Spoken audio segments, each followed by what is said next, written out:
How to fix your AirPods Pro not connecting to Android.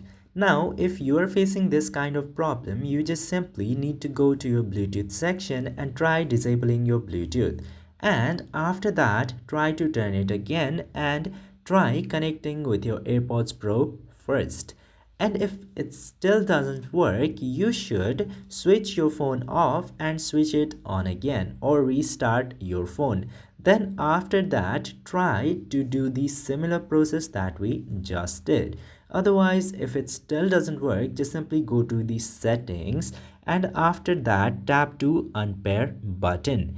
And after unpairing it, scan for the AirPod Pro again and pair it again and connect again. And this will essentially work most of the time, so your problem might be fixed. I hope this video was helpful to you. If yes, don't forget to hit that subscribe button.